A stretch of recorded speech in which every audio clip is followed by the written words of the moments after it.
Hi. Hi. Thank you. Thank you. You guys ever feel like autocorrect is just like stoners in a basement somewhere just fucking with you? Yeah, like my friend texted me like, hey Kelly, are you gonna come to the party? And I started typing out RSVP and my phone was like, tacos. It's like, great, now I have to bring tacos to the party. Thanks a lot, stoners. Speaking of parties, my mom's here, and it was her birthday this weekend, so happy birthday to my mom.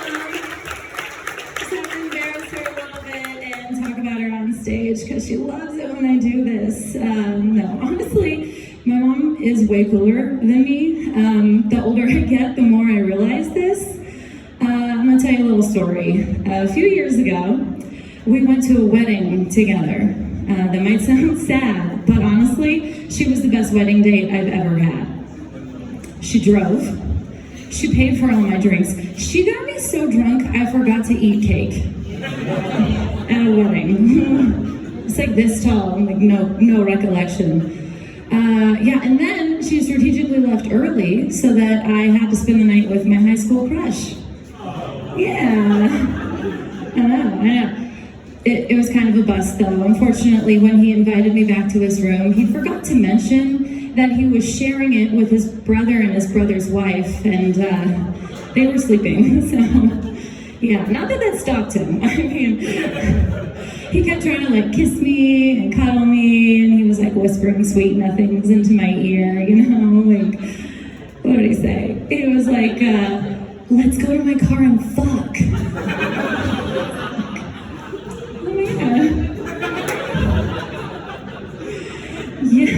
Yeah, hard to turn that down, but the next morning I got to do an epic walk of shame, you know, like in front of people that I knew too. This is a small town, and had my dress, my heels, my smeared makeup, my hair's fucked up. I just looked like a hungover Kardashian wandering through the forest. Like, it was not a good look, but it's okay because my wig mom picked me up. Yeah, and she brought me a change of clothes without me even asking. Yeah, flip-flops, yoga pants, hoodie, no bra, because she knows me. I mean that. I was trying to figure out why my mom was so cool with my supposed slutty behavior, and then I remembered that I'm over 30 and she has no grandkids, so... Yeah, still no grandkids, sorry Mom. Yeah, we got to spend a lot of quality time together during COVID because at the ripe old age of 35, I moved back in with my mom. Yeah, up in Lake Tahoe. Yeah, and we just hibernated through quarantine like a little mama bear and her cub, just remaining in the safety of the den, living off of our fat stores and red wine, watching old DVDs of City Slickers. Yeah, it was great. It was adorable, except for one thing, which is that I think my mom is getting funnier than me. And I'm not okay with it. On New Year's Eve, we were playing Cards Against Humanity. It was me, yeah, right? Everyone should do that with their mom, by the way. It was me, my mom, my sister, my mom's boyfriend, and my, at the time, brand new boyfriend, because that's how I break them in, apparently. And my mom was fucking crushing it. She was winning every single round. Like, I'm not saying I was jealous, but she had 12 black cards at the end of the game. One of the rounds that she won, the question on the white card was, what is my superpower? The answer on the card that my mom played was inserting a regular-sized mason jar into my anus. She won. That's a great card. That's a great card, okay? Fast forward, like 2 days later, I'm unloading the dishwasher. Yep. You guessed it, I come across a mason jar. I'm sleepy, I haven't had my coffee, so without thinking I go, hey Mom, what do you do with your mason jars? And without missing a beat, she goes, is it regular sized? My boyfriend laughed so hard, I got jealous. Yeah. I almost dumped him on the spot, but then I had a flashback of every dude I've ever met on a dating app going, oh, you're a comedian? Tell me a joke. And I thought better of it. Every single one.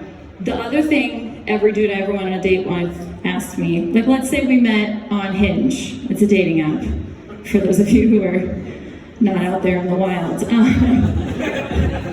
Eventually, at some point in the date, he's gonna go, so how do you like Hinge? Okay, guys, hot tip. If you're on a first date with a single 35-year-old woman who you met on a dating app, asking her how she likes that dating app is kind of like asking a 10-year-old orphan how they like the orphanage.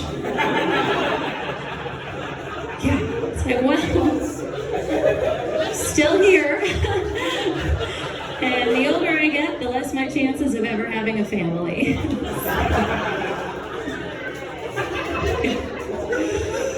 Is that too much? Is that too far?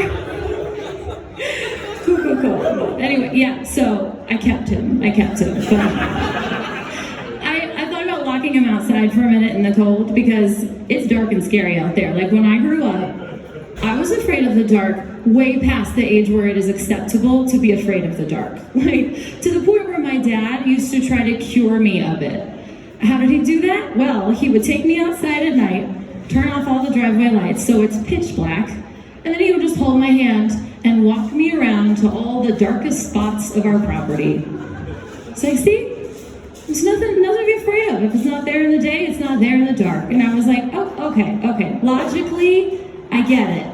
But how did you get over being afraid of the dark? And he goes, well, when I was a sniper in Vietnam, there were men in the dark with guns who wanted to kill me. And I know they're not here.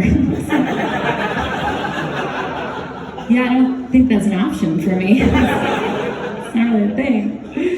No, I have a theory. I think that little kids who are afraid of the dark behave exactly like paranoid stoners.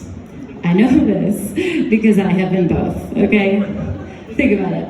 Like, you're a little kid, it's bedtime. The worst part of your day, right? When you're a kid, your parents tuck you in, they're like, good night, we love you, sweet dreams. And then they turn off the light and they close the door. And then the nightmare begins, right? And you're just lying there and you're like, okay, just go to sleep, Kelly, it's fine. What the fuck was that? Okay, that was nothing. Just be cool. There's nothing there. Just go to sleep. The fuck? I heard that. That was something. Was that a thing? All right. And then like a shadow moves in front of your face and you're like, what the fuck? Mom? Dad? And they come running in and they're like, no, it's okay. There's nothing to be afraid of, right? Unless they're stoner parents. In which case, they're like, you heard that too?